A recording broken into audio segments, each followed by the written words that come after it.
the defendant, his own stepmother. Take a listen. Jail can be all about her. Prison can be all about her. It's the first time many in the courtroom have seen Letitia Stauch in person. She didn't even seem to have any emotion to her. Stauch, her 4 charges now filed in her stepson Gannon's case, which include first-degree murder and child abuse resulting in death. Oh, I hope he gets justice. I hope she goes to prison for life, because death penalty, that would just be too easy for her. But we're not sure if the death penalty is a possibility if she is convicted. It's passed a bill to repeal the death penalty, and I expect that the governor will sign that, so we'll have to evaluate that as well, just the practical implications of evaluating this case for death penalty and the political aspects of what they're doing in Denver. That's Michael Allen with the DA's office. Every case has its challenges, but I think we've got plenty of evidence to go forward. The defense was finally granted access to the sealed arrest affidavit, which presumably lays out the case against Stauch and why she was arrested and charged. I'm not thinking plea right now, I'm thinking trial. But still reminding everyone. And she is presumed innocent until proven guilty beyond a reasonable doubt. A video released by Gannon's church and his father, showing moments of the boy we've all come to know throughout his life. This isn't somebody's true crime documentary. This is somebody's real life and real feelings, and they deserve to have this moment of peace. His father saying he hopes the video keeps Gannon at the forefront of this case, rather than the woman accused of killing him. And that sealed affidavit has been unsealed. Court TV has obtained a copy of it, and in it, a lot of details surrounding this case, including the evidence inside Gannon's room, lots of blood evidence. Let's bring everyone back in, and let's begin with the scene where much of this blood evidence was gathered was Gannon's own bedroom in the family home. And Seema, to me, that is a huge part of this case, because if you want to talk about abduction, somebody else did it. It had to have happened, according to prosecutors, inside that home in Colorado Springs. That's right, Vinny. It's on page 4 of the affidavit that you mentioned, and it says even specifically that the murder took place in the afternoon hours, January 27, 2020, in his bedroom, and that there was blood everywhere on the walls, enough blood to stain his mattress through the carpet pad, and even stain the concrete below the bed.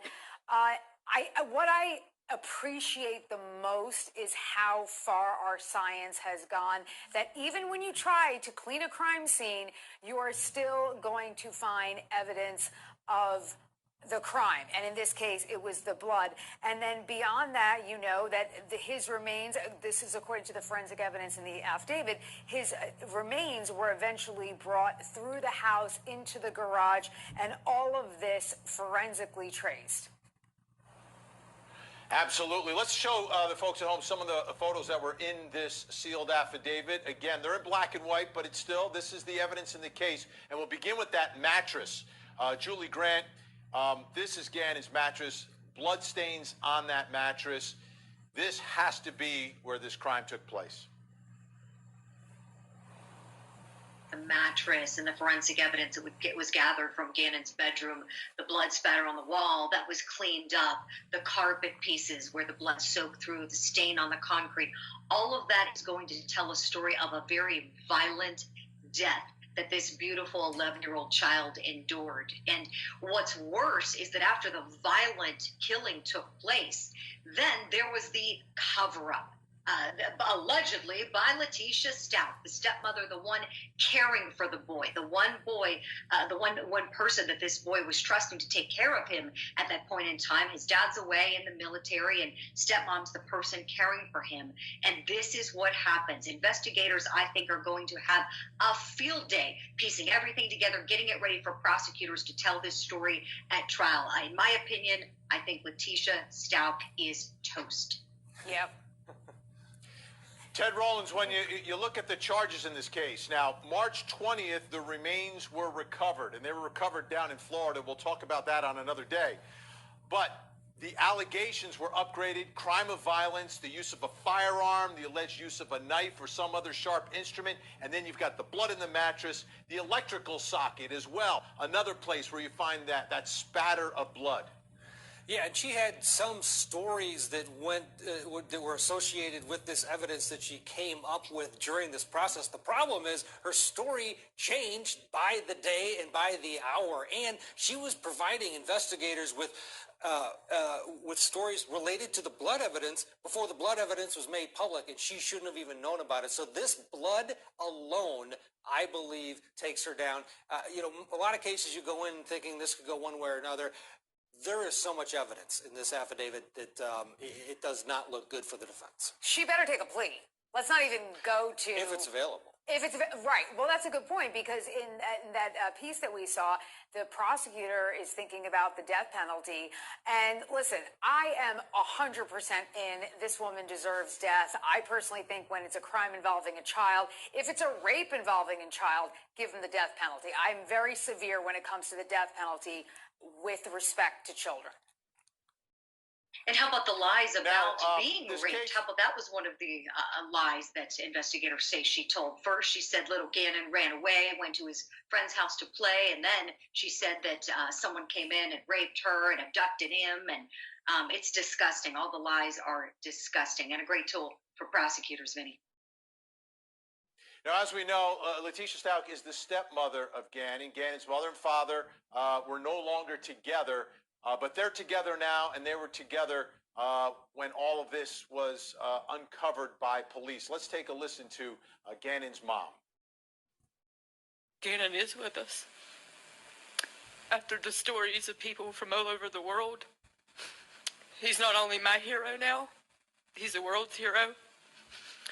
So I think the community, the positive support from a state that I've never visited other than 2 or 3 times, I'm astounded by the amount of love that's not come from me. It's came from my boy.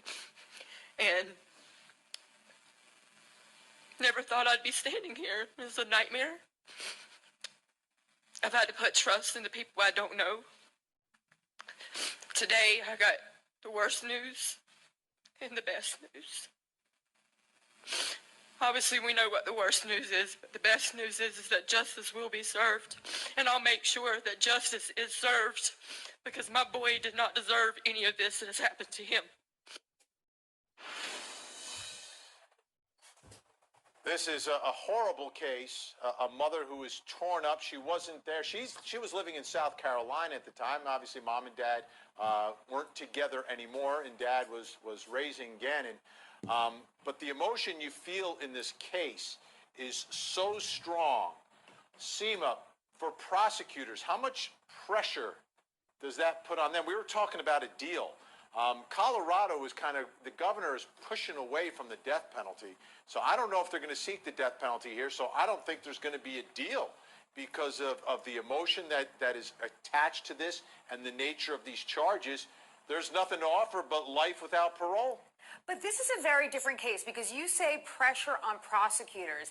This pressure is personal pressure. They get invested because it is a child. It's very different than, let's say, prosecuting even a gang-related homicide or a robbery turned bad when it involves adults. When it involves a child, see this kid, okay? This kid is like the cutest thing on the planet.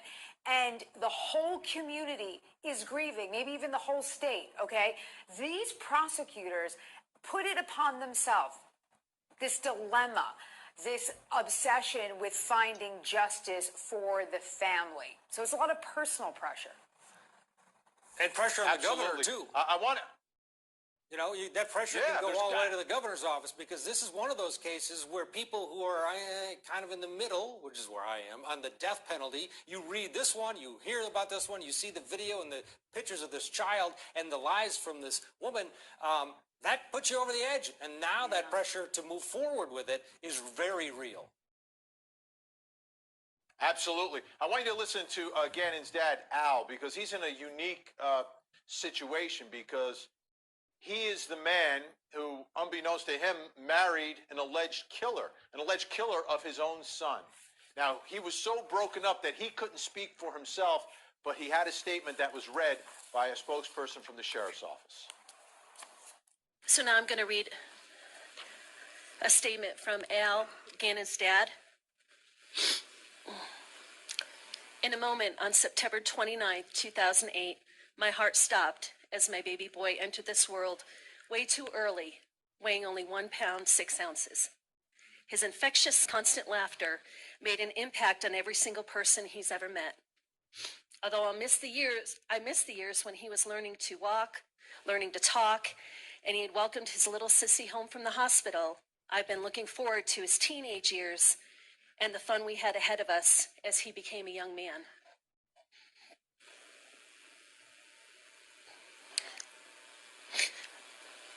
In a moment, on March 2nd, 2020, my heart stopped again with what we have heard up to this point. My little boy is not coming home. We will never play Nintendo again. No more Taco Tuesdays. No more smooth-looking haircuts. No more Big Bubba for my Lena, and no more G-Man for the world. The person who committed this heinous, horrible crime is one that I gave more to anyone else on this planet, and that is a burden that I will carry with me for a very long time. Julie, Gannon's dad in such a terrible, terrible spot. And he's going to have to testify during this case. He believes that Letitia murdered his son, Gannon. He married her. This is going to be absolutely heart-wrenching for him to go through this trial. No, you're absolutely right, Vinny. Heart-wrenching. That's the word. We talked a few minutes ago about the trust that Gannon had for his stepmother. And think about the trust that Stauch had for his partner, Letitia. I mean, to trust someone with your child, and he shouldn't feel guilty at all. This is not on him whatsoever. This is all on her for her alleged conduct, alleged by investigators in the state who put all these pieces of evidence together in that very detailed affidavit, 32 pages of lots of evidence against Letitia Stauch. And it is heartbreaking because he's going to have to testify probably to a lot of her statements, which are going to be key here, right? Because we don't have an eyewitness to this. We're going to have to rely on Letitia Stauch's own words, her own actions, and the forensic evidence that those crime scene investigators collected by processing the home, the garage, the scene where they believe the remains were first dumped in Colorado. And so I think it is going to be very tough for him to come into court and then share the text messages and all of the things and all of the stories that he told her. But he's also going to be key for the prosecution, too, because this is a woman, I like to say it, if a jury hears pants on fire, they're going to know Letitia Stauch has been telling lie after lie after lie after lie and lying to her partner, as alleged in the affidavit, Vinny.